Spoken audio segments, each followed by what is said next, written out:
You believe you're free. You believe your choices are truly yours, that your tastes, beliefs, convictions, and values form an authentic mosaic called you.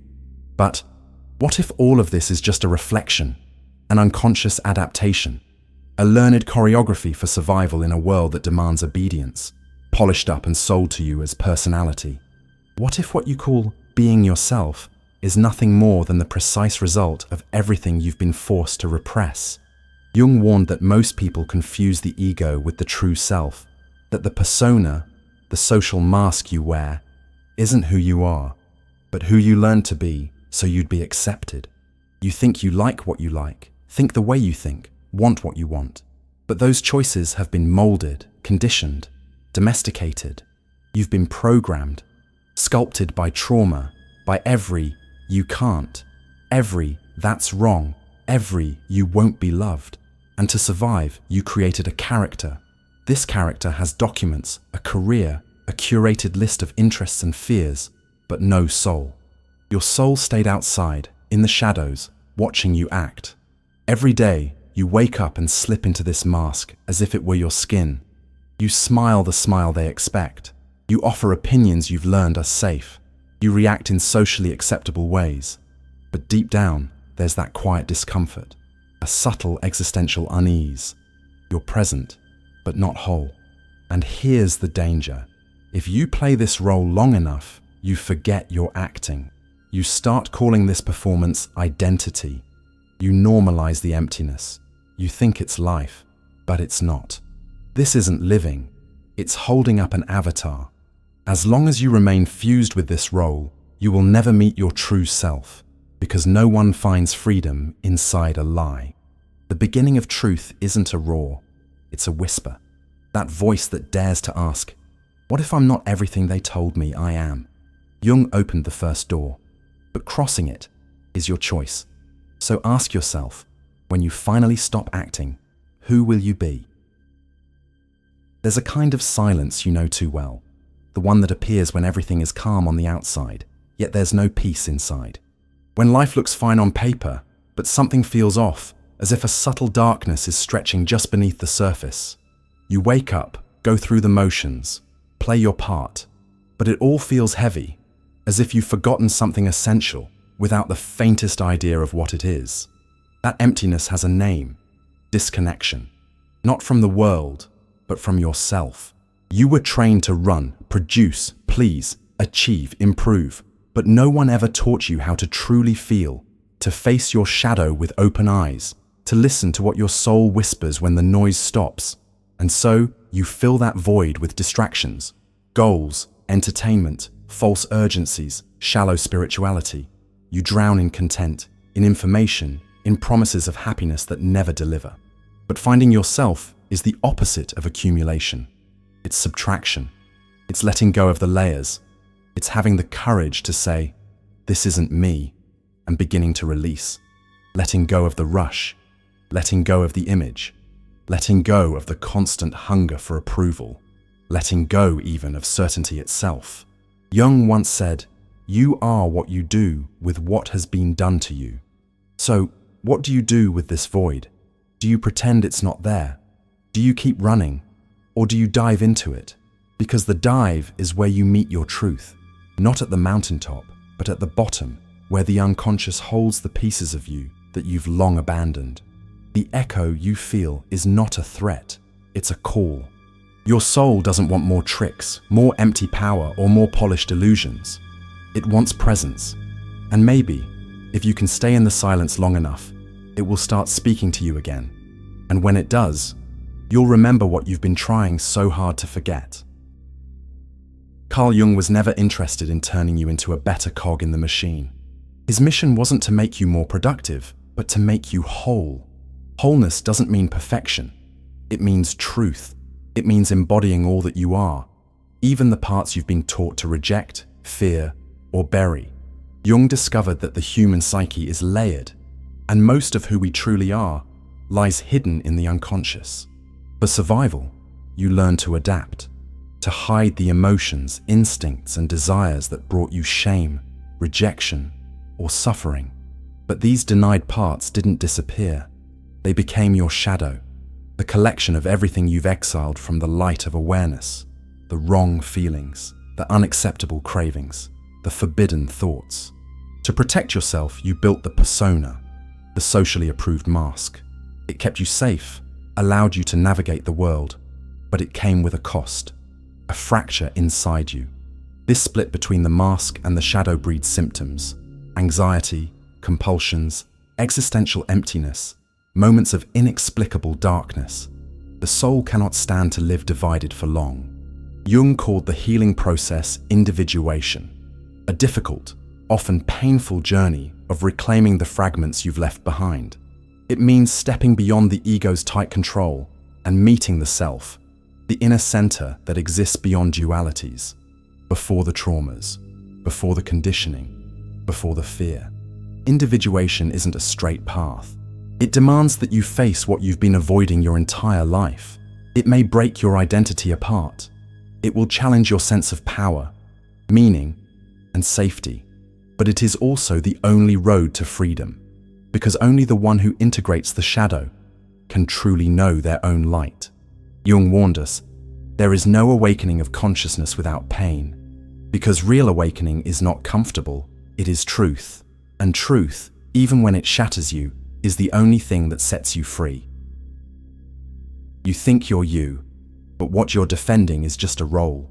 Somewhere along the way, you learned you had to be strong, composed, admirable, to earn approval, to avoid rejection. So you built a persona that fit the part.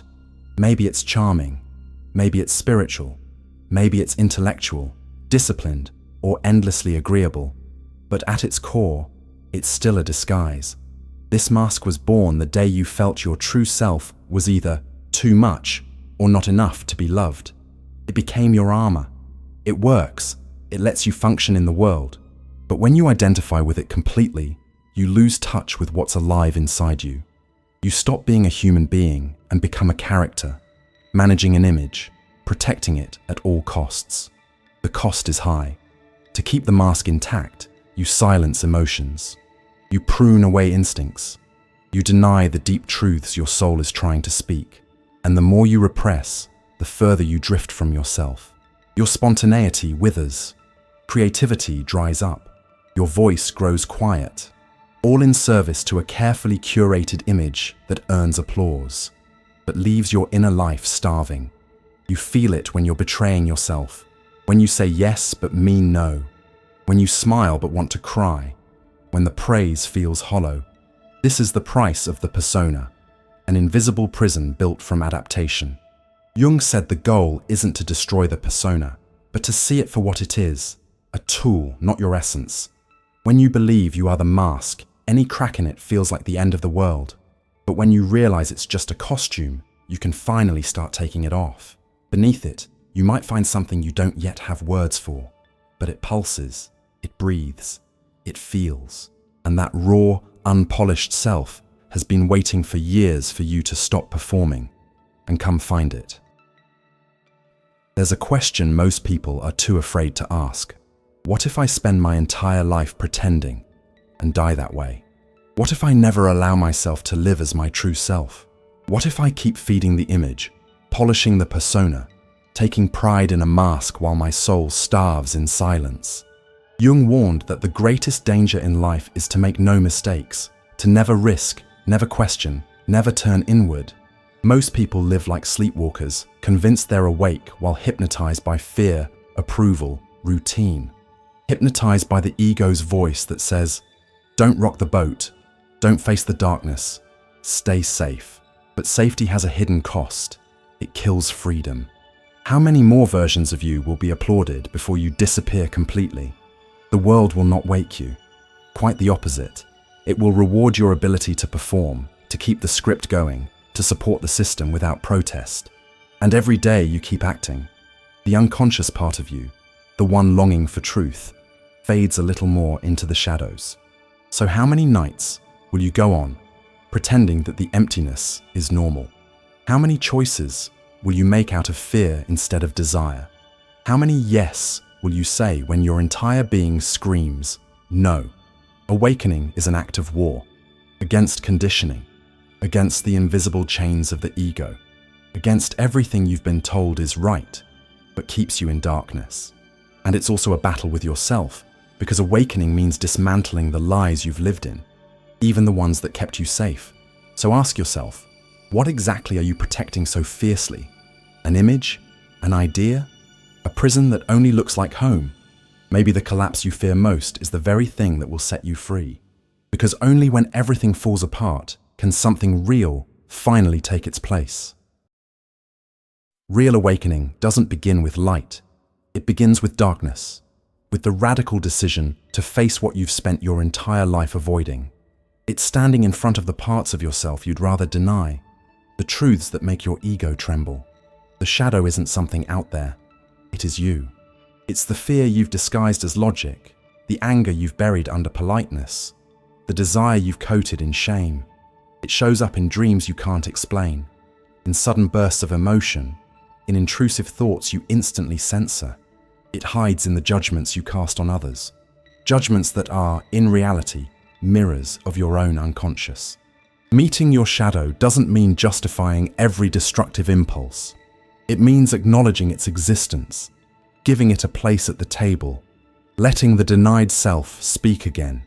This is not easy. It shakes your identity, your moral compass, your sense of control. But it's also the beginning of healing, because no one becomes whole by rejecting half of themselves. Jung said, "Knowing your own darkness is the best method for dealing with the darkness of others. When you integrate the shadow, you stop projecting it onto the world. The monsters you feared outside lose their power, because you've met the ones inside. Once embraced, the shadow transforms. It becomes energy. It becomes courage, libido, creativity, and truth. What you once called a flaw might be the very source of your freedom, if you stop running and face it head on. And so, the path forward is clear. Not to escape the darkness, but to enter it, to walk into the unconscious with eyes wide open. Because the parts you've been avoiding your whole life are also the parts that will make you complete.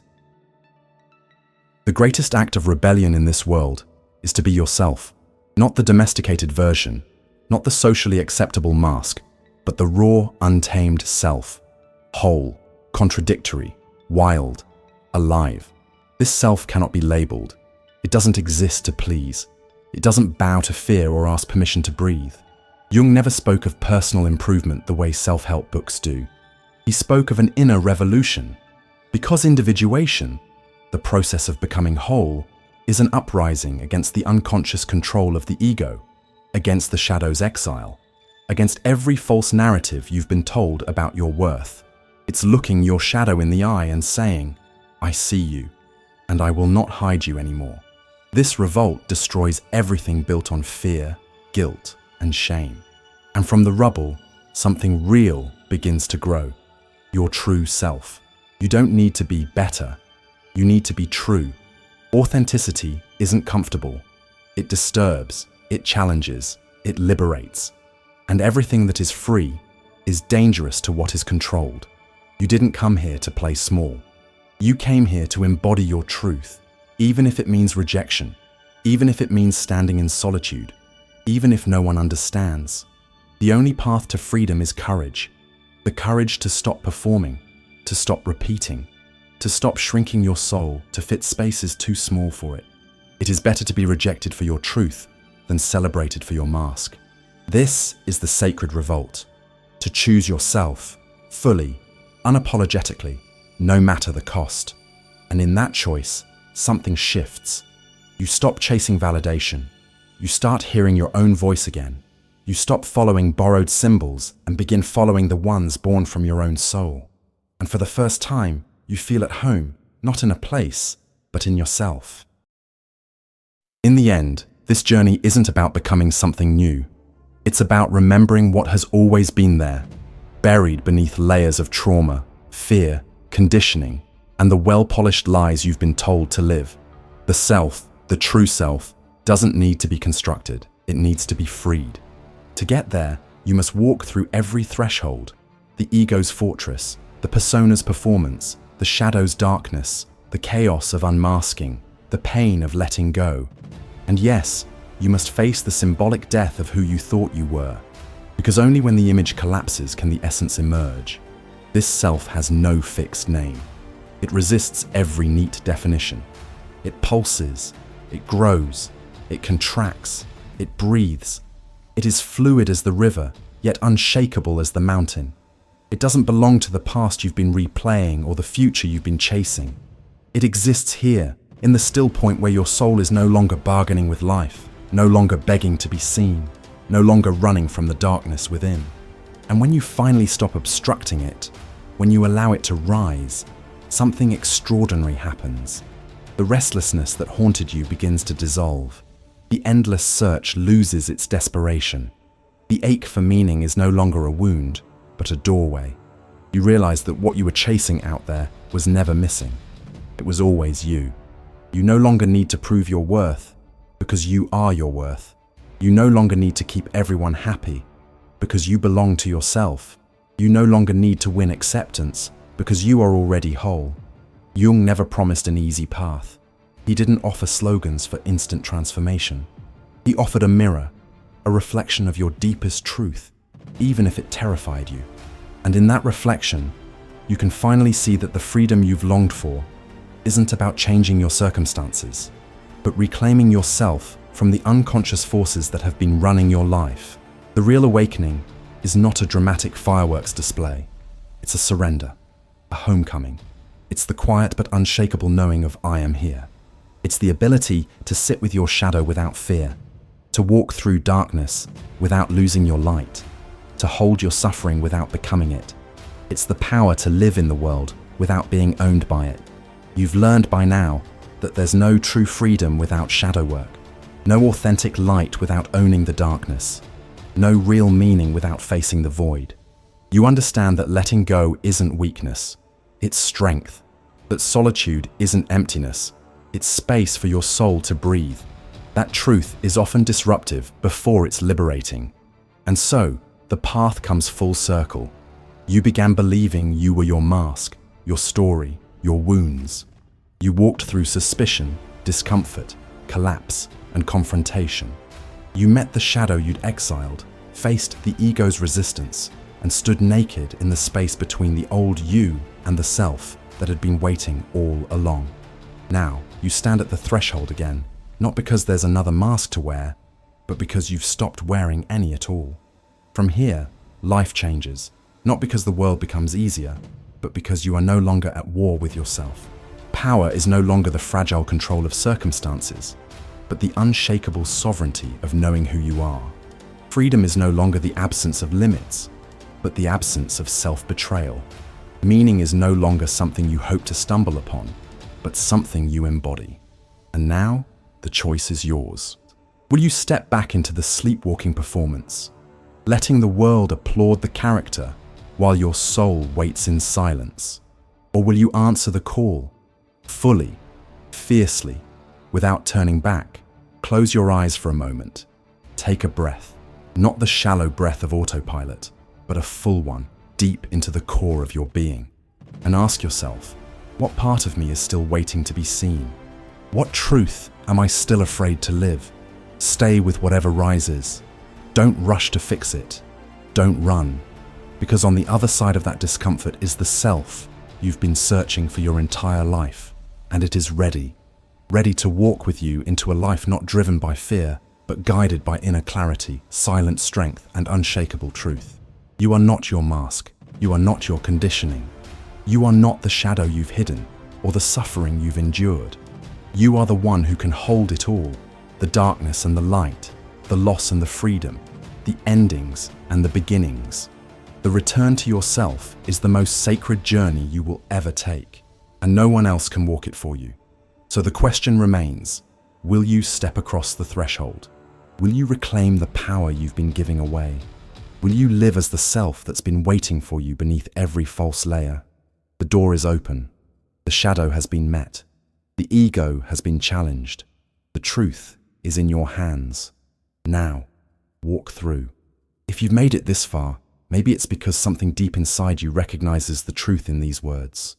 So tell me, what is the first mask you're ready to take off? Leave it in the comments, and let's see how many of us are ready to finally come home to ourselves.